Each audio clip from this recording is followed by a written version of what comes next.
नमस्ते दोस्तों, कक्षा 11वीं हिंदी इकाई 5वीं पद्य शिक्षक के नाम पत्र, रचनाकार अब्राहम लिंकन और साहित्य प्रकार पद्यानुवाद।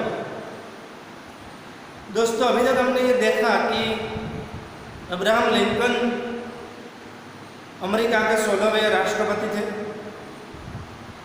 उन्होंने अपने जीवन में संघर्ष करके पढ़ाई की और राष्ट्रपति तक का सफ़र उन्होंने किया और उनका जीवन परिचय हमने विस्तृत रूप से अगले भाग में प्राप्त किया। साथ ही साथ हमने इस कविता का जो सारांश है, भावार्थ है, इस पत्र में निहित विचार है कवि के, उनकी चर्चा भी हमने कर ली और साहित्य प्रकार पद्यानुवाद क्या है उस पर भी विचार विमर्श किया। आज हम इस कविता को पढ़ेंगे, उनका पठन करेंगे और फिर प्रास के हिसाब से उनके पंक्तियों को लेते जाएंगे और उनका स्पष्टीकरण करेंगे। तो आप सभी विद्यार्थी जो है वह पाठ्य पुस्तक में ध्यान दीजिएगा और मेरे साथ साथ उसका पठन कीजिएगा, फिर हम उनका स्पष्टीकरण जो है वह करते हैं। तो ध्यान दीजिए, इकाई 5वीं पद्य शिक्षक के नाम पत्र, कवि अब्राहम लिंकन, साहित्य प्रकार पद्यानुवाद। अब देखिए, आदरणीय गुरुजी, सभी आदमी न्यायप्रिय नहीं होते सभी सत्यनिष्ठ। मेरा बेटा सीखेगा यह कभी न कभी, मगर उसे यह भी सिखाइए, दुनिया में हर बदमाश की तरह होता है एक साधु चरित पुरुषोत्तम भी, होता है एक साधु चरित पुरुषोत्तम भी। स्वार्थी राजनीतिक होते हैं जैसे, होते हैं उसी तरह पूरी जिंदगी निछावर कर देने वाले राजनेता। होते हैं घात लगाए दुश्मन तो सहायक मित्र भी तो होते हैं। मैं जानता हूँ सभी बातें झटपट सिखाया नहीं बनती, फिर भी हो सके तो उसके मन में जमाइए। पसीना बहाकर कमाया हुआ एक पैसा का फोकट में मिले हंडे से कहीं ज़्यादा मूल्यवान होता। सिखाइए उसे कैसे झेलते हैं हार, और सिखाइए जीत की खुशी को स्वयं से मनाए। अगर आप में ताकत हो तो उसे ईर्ष्या द्वेष से दूर रहना सिखाइए। सिखाइए उसे अपना हर्ष स्वयं से दिखाइए। कहना, गुंडों से मत डर जाना, क्योंकि उन्हें झुकाना सबसे आसान होता है।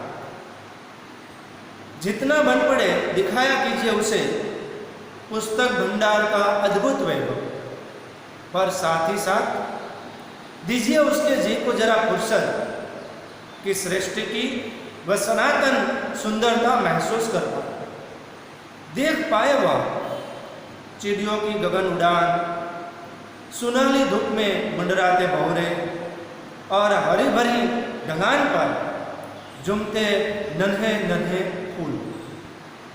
पाठशाला में उसे सबक मिले, बेईमानी से पाई सफलता से सीधे सीधे टकराई असफलता श्रेयस्कर है। यह सिखाइए कि अपने ख्याल, अपनी सूझबूझ पर पक्का विश्वास रखें, भले ही सब लोग उसे गलत ठहराए। वह भलों के साथ भलाई करे और टेढ़ों को सबक सिखाए। अगर मेरे बेटे के दिमाग में जमाते बने तो देखिए, विजय के झंडे के नीचे खड़े होने को दौड़ती भीड़ में शामिल न होने का साहस व जुटाए। और यह भी सिखाइए उसे कि सुने सबकी, हर एक की, पर छान ले उसे सत्य की छलनी में और छिलना फेंक कर ग्रहण करे विशुद्ध सार। बन पड़े तो उतारिए उसके मन में, हंसते रहो हृदय का दुख दबाकर, कहिए कि आंसू बहाते शर्माए नहीं वह। सिखाइए उसे ओछेपन को मानना और चाटुकारी से सावधान रहना। उसे पक्के पूरी तरह समझाइए कि खूब कमाई करे अपनी ताकत और अक्ल की लागत से, लेकिन कभी भी न बेचे अपना हृदय, अपनी आत्मा। धिक्कारती हुई आती है भीड़ अगर, तो अनदेखा करना सिखाइए उसे और लिखिए उसके हृदय पर जो सत्य जान पड़े, न्यायोचित लगे, उसकी खातिर धरती में गड़ाकर पांव लड़ता रहे। उसे ममता दीजिए मगर लाड़ प्यार करके बिगाड़िए मत। आग में जल तपकर ही लोहा मजबूत फौलाद बनता है। उसे आदत डाले कि अधीर होने का धीरज संजोई और धीरज से काम ले। अगर दिखानी है बहादुरी, हमें विश्वास चाहिए स्वयं का मजबूत, तभी जमेगी उदार श्रद्धा मनुष्य जाति के प्रति। क्षमा कीजिए गुरुजी, मैं बहुत बोल रहा हूँ, बहुत कुछ मांग रहा हूँ, फिर देखिए जितना बने कीजिए जरूर। मेरा बेटा बहुत बहुत प्यारा बच्चा है भाई, आपका अब्राहम लिंकन। दोस्तों अब हम इन पंक्तियों को लेते जाएंगे और उनका स्पष्टीकरण करेंगे। तो देखिए पहले, आदरणीय गुरुजी, सभी आदमी न्यायप्रिय नहीं होते सभी सत्यनिष्ठ। मेरा बेटा सीखेगा यह कभी न कभी। इस इकाई के प्रारंभ में ही, पद्य के प्रारंभ में ही संबोधन के रूप में अब्राहम लिंकन जी ने अपने पुत्र के शिक्षक को लिखे हुए इस पत्र में उसके शिक्षक को भी संबोधित करते हुए आदरणीय कहा।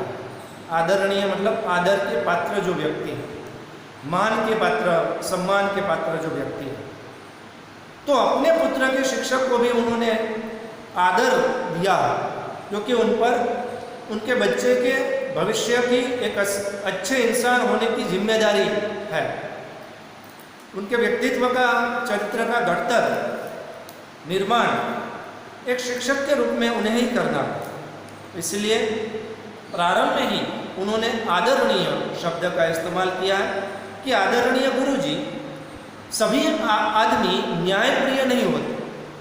न्यायप्रिय का अर्थ होता है जिसे न्याय प्रिय है, ऐसे कि आदरणीय गुरुजी, मैं जानता हूं कि इस दुनिया में सभी व्यक्ति न्याय के मार्ग पर चलने वाले नहीं होते, या ऐसे नहीं होते जिन्हें न्याय प्रिय है विशेष रूप से, और नहीं होते सभी सत्यनिष्ठ। सत्यनिष्ठ का अर्थ होता है सत्य में निष्ठा रखने वाला व्यक्ति। कि मैं यह भी जानता हूं कि सभी व्यक्ति इस दुनिया में सत्य के मार्ग पर या सत्य में निष्ठा रखने वाले भी नहीं होते। मेरा बेटा यह सीखेगा कभी न कभी कि मेरा बेटा ये दोनों बातें जो है वह कभी न कभी तो सीखेगा ही। क्या कहते हैं प्रारंभ में ही कि आदरणीय गुरुजी, मैं ये जानता हूँ कि दुनिया में सभी व्यक्ति न्याय में विश्वास रखने वाले या ऐसे नहीं होते जिन्हें न्याय प्रिय होता है, और न ही सभी सत्य में निष्ठा रखने वाले व्यक्ति होते हैं, और मेरा बेटा यह बात कभी न कभी सीखेगा। फिर वे कहते हैं, मगर उसे यह भी सिखाइए, दुनिया में हर बदमाश की तरह होता है एक साधु चरित पुरुषोत्तम। स्वार्थी राजनेता होते हैं जैसे होते हैं, उसी तरह पूरी जिंदगी निछावर कर देने वाले नेता भी। दोस्तों, दुनिया में अच्छे और बुरे दोनों चीज़ें हैं, और हम सिर्फ नकारात्मक विचार से अगर बुरे लोगों पर ही ध्यान देते रहेंगे तो जो अच्छे हैं, जो भले हैं, उन पर हमारा ध्यान नहीं जाएगा। और ये बात हमें समझनी है कि अच्छा है और बुरा दोनों चीज़ें विद्यमान है संसार में। तो अब्राहम लिंकन इसी बात का उल्लेख कर रहे हैं यहाँ पर पत्र के प्रारंभ में कि मगर उसे यह भी सिखाइए, मेरे बेटे को मगर यह भी सिखाइए आपकी दुनिया में हर बदमाश की तरह, बदमाश मतलब लुच्चे लफंगे गुंडागर्दी करने वाले, कि दुनिया में हर बदमाश की तरह होता है एक साधु चरित पुरुषोत्तम भी। जैसे इस दुनिया में कई सारे बदमाश होते हैं, ठीक वैसे ही एक साधुत चरित, साधुत चरित का अर्थ होता है साधु जैसा चरित्र रखने वाला। पुरुषोत्तम इसका अर्थ होता है पुरुषों में उत्तम, कि जैसे इस दुनिया में बदमाश व्यक्ति होते हैं, ठीक वैसे ही साधु जैसा चरित्र रखने वाला पुरुषों में श्रेष्ठ व्यक्ति भी तो हो सकता। होता स्वार्थी राजनेता होते हैं दुनिया में, जैसे कि जैसे इस दुनिया में अपने स्वार्थ के लिए राजनीति में आने वाले स्वार्थी राजनेता होते हैं, ठीक वैसे ही होते हैं उसी तरह पूरी जिंदगी निछावर कर देने वाले राजनेता भी। जैसे स्वार्थी राजनेता होते हैं, कई लोग राजनीति में धन एकत्रित करने के लिए आते हैं, भ्रष्टाचार करने के लिए आते हैं, तो जैसे स्वार्थी राजनेता इस दुनिया में होते हैं, ठीक ऐसे भी राजनेता होते हैं जो अपनी पूरी जिंदगी दूसरे लोगों के विकास के लिए, प्रगति के लिए, उनको उनकी सेवा करने के लिए समर्पित कर देते हैं, निछावर कर देते हैं। दोस्तों, आपने कई उदाहरण देखे होंगे, हमारे देश में भी राजनीति जो है, लोकशाही राष्ट्र होने के कारण राजनीति में काफ़ी बदलाव समय समय पर आता रहता और नए नए राजनेता जो है वो उभर कर आते हैं। इनमें से कई ऐसे होते हैं जो भ्रष्टाचार करने के लिए, धन एकत्रित करने के लिए ही राजनीति को अपना आश्रय बनाते हैं, जबकि कई लोग ऐसे होते हैं जो इस देश के गरीब लोगों की सेवा के लिए, समाज की सेवा के लिए, देश के उत्थान के लिए राजनीति में आते हैं। श्रेष्ठ राजनेताओं की जब बात आती है तो अक्सर हमारे सामने कई सारे उदाहरण आ जाते हैं, जैसे लाल बहादुर शास्त्री जी थे, उसके बाद आधुनिक समय में भी ऐसे कई आए हैं, राजेंद्र प्रसाद, अटल बिहारी वाजपेयी, राष्ट्रपति के रूप में थोड़े समय पहले रह चुके डॉक्टर अब्दुल कलाम, और आज वर्तमान समय में नरेंद्र भाई मोदी जी, ये सभी ऐसे राजनेता हैं जिन्होंने देश के लोगों के लिए, देश के लिए अपने जीवन को न्योछावर किया, समर्पित किया। तो दुनिया में दोनों प्रकार के लोग हैं। ये बात कवि अब्राहम लिंकन अपने पुत्र के शिक्षक को कहते हैं कि ये दोनों बात मेरे बेटे को सिखाइए। सिर्फ ये मत सिखाइए कि वे इस संसार बुरे लोगों से भरा पड़ा है, क्योंकि अच्छाई भी मर नहीं चुके हैं यहाँ। तो दोनों चीज़ें जो है वो उसे सिखा ली। फिर से एक बार वहीं पंक्तियाँ दोहराता हूँ, देखिए। मगर उसे यह भी सिखाइए दुनिया में हर बदमाश की तरह होता है एक साधु चरित पुरुषोत्तम। स्वार्थी राजनीतिक होते हैं जैसे होते हैं उसी तरह पूरी जिंदगी निछावर कर देने वाले राजनेता भी। अब्राहम लिंकन कहते हैं कि मेरे बेटे को मगर यह भी सिखाइए कि जैसे दुनिया में कई सारे बदमाश लोग होते हैं, ठीक वैसे ही साधु चरित्र जैसा व्यक्ति पुरुषों में उत्तम श्रेष्ठ व्यक्ति भी तो हो सकता है। जैसे संसार में स्वार्थी राजनेता है जो धन संपत्ति एकत्रित करने के लिए, भ्रष्टाचार करने के लिए राजनीति में आते हैं, ठीक वैसे ही अपना पूरा जीवन समर्पित कर देने वाले, देश के लोगों के विकास के लिए न्योछावर कर देने वाले राजनेता भी तो होते हैं। फिर वे आगे कहते हैं, होते हैं घात में दुश्मन अगर तो सहायक मित्र भी तो होते हैं। घात का अर्थ होता है दूसरे व्यक्ति का कब बुरा किया जाए, उस मौके की तलाश में बैठे रहे, उसे घात लगाकर बैठना करें। सामने वाले का कब बुरा किया जाए उसके इंतजार में बैठे रहना, उसे घात लगाए बैठे रहना। और दुश्मन का अर्थ है शत्रु। सहायक मतलब साथ देने वाले, मदद करने वाले, सहायता करने वाले होते हैं। घात में दुश्मन अगर, तो सहायक मित्र भी तो होते हैं। कभी कहते हैं कि जिंदगी में हमारा बुरा कब हो इसके इंतजार में बैठे रहने वाले अगर दुश्मन होते हैं, तो ऐसे मित्र भी तो होते हैं जो हर पल हमारी सहायता करने के लिए, मदद करने के लिए तैयार रहते हैं। सिर्फ दुश्मन ही नहीं होते इस दुनिया में, हमारे दोस्त भी ऐसे होते हैं जो कब हमारा भला कर सके, हमारी सहायता कर सके, मदद कर सके, उसके इंतजार में बैठे होते हैं। तो कवि कहते हैं कि सिर्फ दुश्मन ही नहीं होते जो हाथ लगाकर बैठे रहते हैं कि कब सामने वाले का बुरा किया जाए, और हम यूं क्यों नहीं सोच रहे हैं कि ऐसे मित्र भी होते हैं जो सहायता के लिए, मदद के लिए हमेशा तैयार रहते हैं। फिर वे कहते हैं, मैं जानता हूँ सभी बातें झटपट नहीं सिखाते बनती। झटपट का अर्थ होता है तुरंत, शीघ्र। कि मैं यह भी जानता हूँ कि मैं जो कह रहा हूँ वह सभी बातें तुरंत सिखाने से संभव नहीं है, क्योंकि एक शिक्षक की मर्यादा है, उसकी क्षमता है। चमत्कार के रूप में तुरंत सभी बातें सिखाई जा सकती नहीं। तो उनकी मर्यादा की ओर संकेत करते हुए अब्राहम लिंकन जी कहते हैं कि मैं यह भी जानता हूँ कि ये सभी बातें तुरंत सिखाए नहीं जा सकती, उसके लिए वक्त चाहिए। फिर वे कहते हैं, फिर भी हो सके तो उसके मन में जमाइए पसीना बहाकर कमाया हुआ एक पैसा तक फोकट में मिले हंडे से ज्यादा मूल्यवान है। क्या कहते हैं कवि कि मैं जानता हूं कि सभी बातें तुरंत शीघ्रता से सिखाई जा सकती नहीं, फिर भी अगर आपसे हो सकता है तो उसके मन में जमाइए। जमाइए का अर्थ होता है दृढ़ करना, कि अगर आपसे हो सकता है तो मेरे बेटे के मन में इस बात को दृढ़ करवाइए कि पसीना बहाकर कमाया हुआ एक पैसा था। पसीना बहाकर कमाना मतलब मेहनत, परिश्रम करके कमाना, कि मेहनत परिश्रम से कमाया हुआ एक पैसा भी फोकट में मिले हंडे से कहीं ज्यादा मूल्यवान होता है। फोकट का अर्थ होता है मुफ्त, कि मुफ्त में मिले हंडे।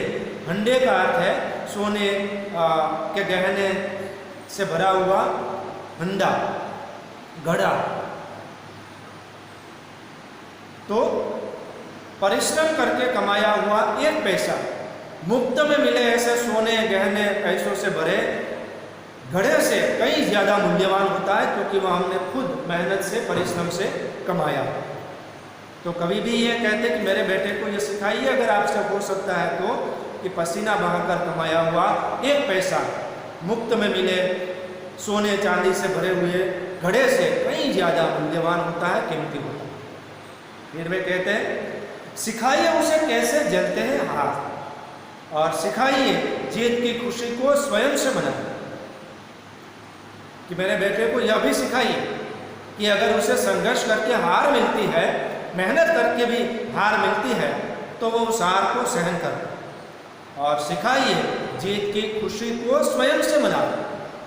और अगर उसे विजय प्राप्त हो जाती है तो उसका जो हर्ष है, खुशी है, उसे स्वयं के साथ मनानी है। दुनिया में ज़्यादा दिखावा करने की ज़रूरत नहीं है, दूसरे लोगों के सामने दिखावा करने की ज़रूरत नहीं।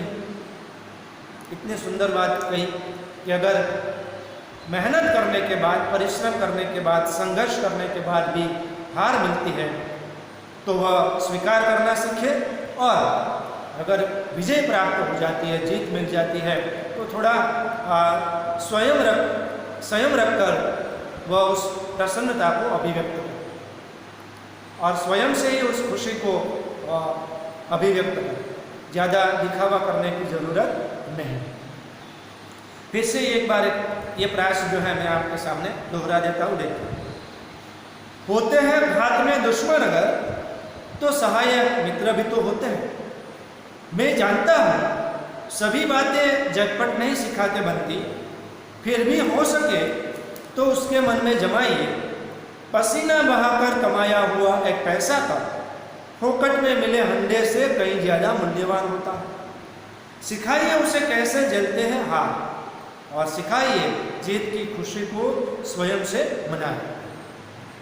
क्या कहते हैं कवि कि जैसे हमारे जीवन पथ पर हमारा कब बुरा हो इसकी घात लगाकर बैठे रहने वाले, ऐसा सोचकर इंतजार करके बैठे रहने वाले दुश्मन होते हैं, ठीक वैसे ही हर पल हमारी मदद, हमारी सहायता करने का इंतजार करने वाले सहायक मित्र भी तो होते हैं। अब्राहम लिंकन शिक्षक की मर्यादा को ध्यान में रखते हुए कहते हैं कि मैं ये जानता हूँ कि सभी बातें मैं जो कह रहा हूँ सभी बातें तुरंत शीघ्रता से नहीं सिखाई जा सकती, फिर भी आपसे जितना हो सकता है उतना कीजिएगा जरूर। और फिर भी अगर आपसे हो सके तो मेरे बेटे के मन में इस बात को दृढ़ करवाइए, जमाइए कि मेहनत करके, परिश्रम करके कमाया हुआ एक पैसा मुफ्त में मिले सोने चांदी से भरे घड़े से कई ज़्यादा मूल्यवान होता है। और उसे यह भी सिखाइए कि कठिन परिश्रम, मेहनत करने के बाद अगर हार मिलती है, असफलता मिलती है, तो उसे सहन कर ले, और अगर विजय प्राप्त हो जाती है तो उस विजय का इतना दिखावा ना करें, स्वयं के साथ ही उस खुशी को प्रदर्शित करें। तो दोस्तों आज के भाग में यहाँ तक रखते हैं, अगली कविता जो है वह अगले भाग में हम चर्चा करें। धन्यवाद।